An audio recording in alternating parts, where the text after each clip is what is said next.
Cinderella story, out of nowhere, a former greenskeeper now about to become the Masters champion. It looks like I'm a wreck. It's in the hole! Tell them to go out there with all they got and win just one for the Gipper.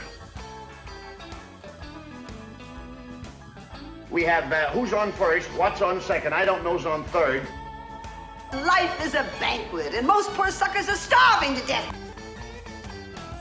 It's Hard-Headed Sports with Spinney and Fetty Bus. Famous for their podcasts, you can now catch them right here on The Al Travis Show. I think it's fair to say they're back. It's Fetty Bus from Hard-Headed Sports. Did you guys first put a podcast out here? It's been a while, hasn't it? Yeah, we finally we got one dropped this weekend. All about the NBA playoffs. Oh, it was very good. People should get on it. Hard-Headed Sports Podcast. Look it up wherever you get your podcast. Let's talk a little NBA action, shall we? But before we get into it, I want to talk about what might be the worst public relations comment ever made. Nico Harrison, the head guy at the Mavs, comes out, yesterday, and he acknowledges he did not know how important Luka was to the Mavs fan base.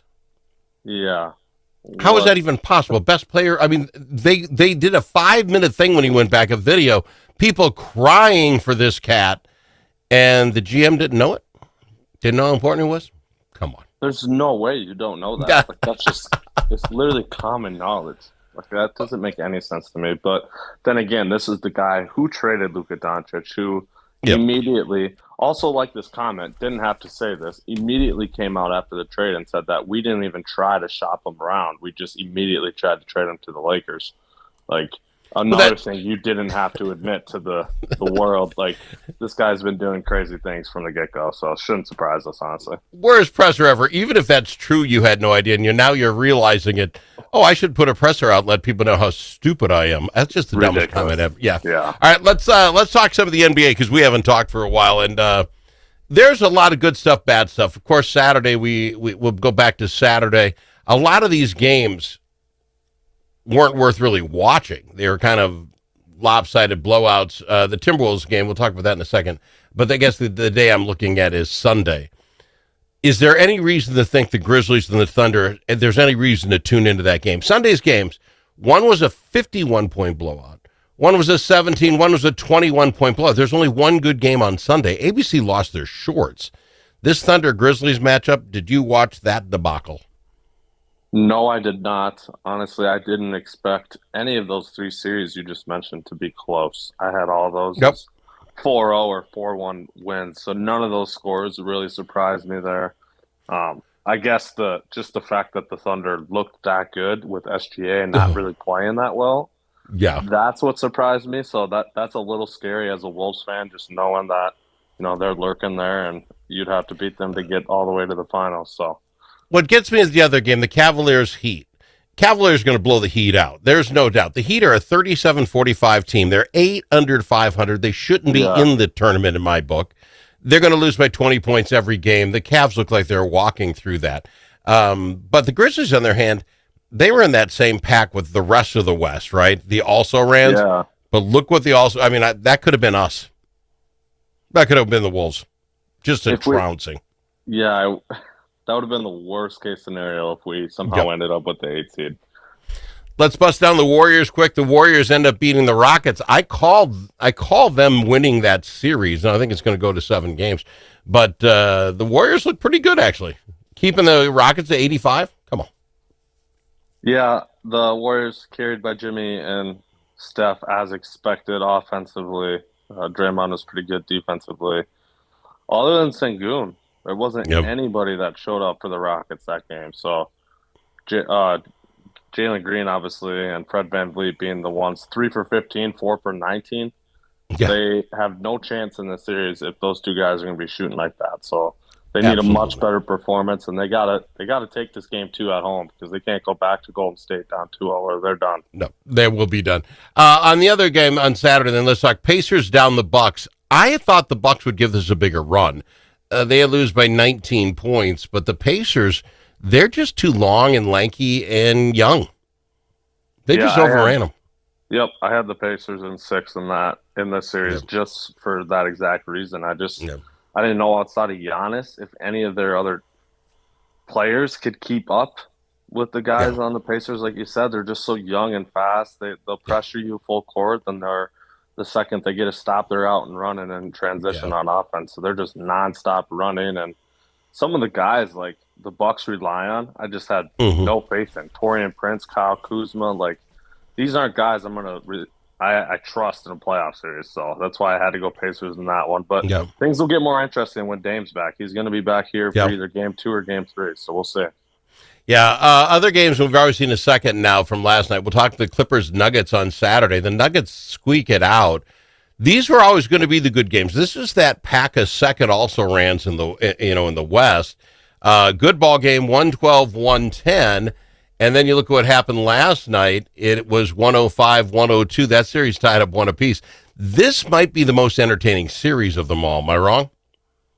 No, you're not wrong. This is kind of what I think everyone expected about this one. It's a 7-game series, a lot of back and forth. Last night, in my opinion, the Nuggets just kind of gave that one away. They had so many turnovers. They just could not stop shooting themselves in the foot, and then they still only lost by 3. But Kawhi Leonard was absolutely ridiculous last night. He only missed 4 shots total, 39 points. He was the one they could not stop. And on the other side, which, again, I don't have a whole lot of time for the other side, but the Pistons and the Knicks down the Pistons by whatever it was, 11 points on Saturday. But they come right back now last night and win by 6 over the Knicks. Cat didn't look the same in the second game. That could go quite the distance as well, but I just don't care much about either one of these teams. Sorry. I have no interest. Honestly, the Pistons have shocked me so far. They looked very good through 2 games. I only gave this a 5-game series. I had 4-1 Knicks, so the fact that they've looked this good through 2, I think this could go the distance like you just mentioned. Yeah. Jalen Brunson, he's got to find a way to get his teammates more involved. He had 27 shots. Like Cat only had 11 shots. Why is he not getting more than 15 shots? Anunoby, only 10 shots. Like the shot distribution needs to be a little more balanced for the Knicks, and I think they'll still be able to pull it out, but Cade Cunningham looked incredible in only his second playoff game ever. Yeah, it didn't seem to bother him at all. Let's go to break early, and then we will bust down the hometown squad, the Lakers and the Timberwolves. We'll do it right after this with Fetty Bus from Hard Headed Sports.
You know that car sound that sounds like a cricket playing a banjo? Jays can fix that. You know when you step on the brakes and your car sounds like a pair of tennis shoes in the dryer? Paul is a guy who specializes in that. And you know that sound that never happens when the mechanic's around? Paul took a whole course on that. If you own a car, you need to know Paul. Paul owns Jay's Auto Shop, 202 North Main Street, Blue Earth, 525-1052, 525-1052. All the special interests are represented in St. Paul. But who speaks for you? Center of the American Experiment does. Our policy fellows dig into the tough issues that matter to you and offer common sense solutions on education, taxes, crime, and energy. American Experiment is the trusted, nonpartisan voice of Minnesotans like you. We are working every day to make Minnesota a better, safer, more prosperous place. We are American Experiment. Go to americanexperiment.org to learn more. Talk amongst friends. The Al Travis Show. Nothing but talk. Yeah, we love having him on. He's Fetty Bus from Hardheaded Sports. Fetty, let's just bust down the first Timberwolves game with the Lakers. Now, I still believe the Lakers will end up winning this series. I don't mean to be Mr. Bad Morning Guy or a guy on the radio guy, but I just think overall we're not going to be able to do what we did in the last game, which we won. Here's what I'm talking about. I said on Friday that the only way we win any of these games is Naz Reid or DiVincenzo have to come off that bench, fire this team up, and do their thing if we're going to win. Naz Reid did. Naz Reid, I'm trying to get his line here. Naz Reid was 6 for 9 from three-point land, 23 points, plus 13 when he is on the floor. If we didn't have Naz Reid, we don't win that ball game. Tell me how wrong I am. You're not wrong at all. I'd throw in Jaden McDaniels as well. Those are the two X factors in that game for sure. But McDaniels starts. Mark Daniels, we needed him to do well. Right. Randall didn't have a bad game. I thought Gobert was worthless. He's tall. You have a tall guy. Stand a tall guy. That's what Gobert was in that game. Okay, so the others did what I think they have to do. I think Edwards, we can get more than 22 points from him, but he was being held down by 2-3 people at a time. I think he did well. We needed all that to work for us to get that win. 21 of 42 from three-point land. That's not happening again. You don't shoot 50% from three-point land. It's not going to happen again. Yeah, there's definitely going to be some more variance on the three-point from the three-point line going forward. That's for sure. Places we can still continue to take advantage of. The Lakers, though, I believe, is in transition. 25-6 fast break points. Lakers are more of a half court, we're going to use LeBron and Luka. We're going to out execute you in the half court type team. So if we just keep running like we did, I think that's gonna give us a good chance. And just ball movement in general, 29 assists to 15 assists only for the Lakers. I think if Ant, just avoids playing hero ball and we keep getting these other guys involved, that's going to be our biggest recipe for success. And obviously already kind of like you said, it's the bench points too. Our bench guys need to step up like that every single game because that's a huge advantage for us. Lakers bench is obviously very slim. Their starting lineup is what gets them going. So that's where I think we can keep going. But even with garbage time, their entire bench scored 13 points. Yeah, Naz Reid playing in the game had 23 himself, and you throw all the other stuff in there. No, the bench is a big deal, an absolutely big deal. I just don't see us shooting 50% from 3 points again. For sure. I don't think you're going to keep that Reeves kid down to, what did he score? 16 points. I'm hoping, hope among hope. What are you going to do tonight? Tonight's the big game. It's on too late. I won't be able to watch it. That's just me. Yeah, classic LA times. I think Ant with his, kind of dagger three in that fourth quarter where he pointed at Luka, that might have woke Luka up a little more too. So that kind of worries me. LeBron was like, he had 18 shot attempts, second on the team, but he still didn't seem very involved in the game to me offensively. So I think that's obviously going to be a huge adjustment for them is get the ball in LeBron's hands more because obviously great things happen when they do that. So, but like you said, Reeves for sure too. He's not going to shoot 5 for 13 every game. So no. So give me your pick for the game tonight. Unfortunately, I do think the Lakers are going to take this one tonight. Obviously, I would love to take both road games. I never envisioned that happening from the get-go anyways. I was kind of hoped for a 1-1 going back to Minnesota, so I think they're going to make the adjustments they need to make going into Game 2 here, and they're going to take this one. But we'll see what happens back in Minnesota, tied 1-1. Other than folks in California, no one's going to watch that game. Here's why. The Memphis-Oklahoma City game starts at 6:30. The game before it could be a 51-point blowout. Everyone's going to tune to something else. Our game doesn't start till 9:15. You're picking Oklahoma City, right? Yeah, for sure. And they have this messed up, too. It's like they have the Bucks Pacers on NBA TV. That should be the first TNT game. Like, Thank you. I don't get it.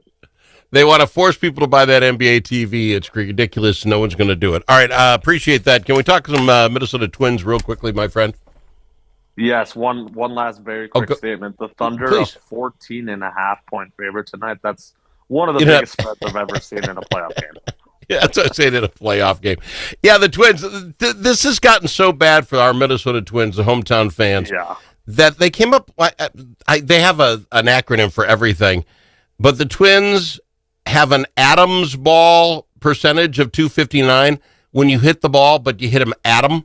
That's the thing. It's batter's average on balls in play of 259. Who comes up with this crap? Anyway, it's the lowest ever. If it stays like this, it'll be the lowest ever. That you actually, when we put balls in play, we hit them at people. And the coach is like, that's just the problem. We're hitting them at people. We're finding excuses like nobody's business. 2 years ago, we're the strikeout queens. Well, now we're hitting the ball. We're hitting it really well, but it just happens to be going right at people. Maybe that could be bum luck once in a while. But how far in? We're 22 games into the season. The atom balls, we hit them atom balls. They keep track of that, buddy. I never do it. I never heard of it, such a thing. Your thoughts on your Twins? Is there anything coming back our way? No, I really don't think so. I mean, obviously we've had some improvement from individual guys. Buxton's played a little better recently. Correa's got his average from a pathetic 140 to a less pathetic 194. So that's so wrong.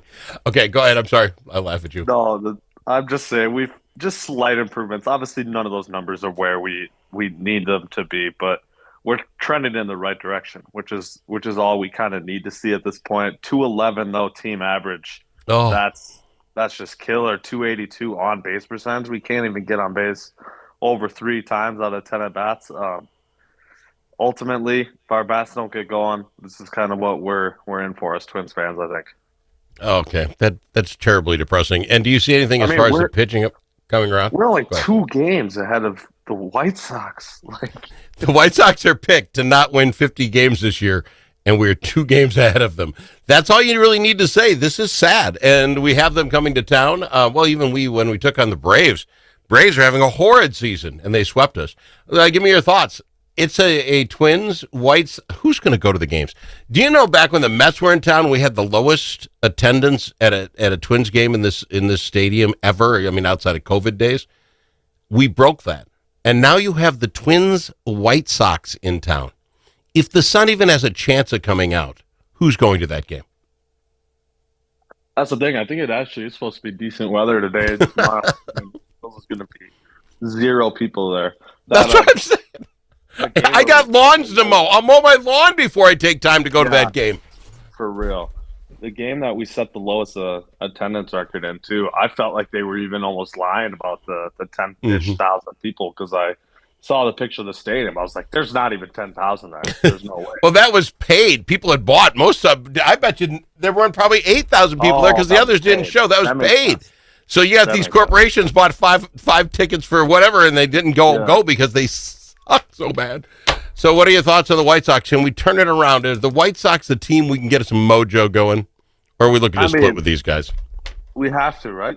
You got to take advantage of this type of series. The White Sox are just absolutely pathetic. So it's embarrassing that we're in the same field as them. And you kind of asked earlier, but the pitching also needs to improve for us. Joe Ryan, 4 ERA. Bailey Ober has been terrible this year, 6 ERA. I mean, Pablo was good, but then, of course, he got hurt right away. So everything needs to improve in the Twins, and hopefully we can get back on track with this White Sox series. But it's not very optimistic, honestly. The coach is saying, come on, it's the Central. We can win this if we can just get to 500. If the bar's not all that high, we could get there. Yeah, I got to fly, Bus. How does somebody pick you guys up, Bus? We are on YouTube, Spotify, and Apple Podcasts. Thank you, bub. My boy. Appreciate you. If you turn to host a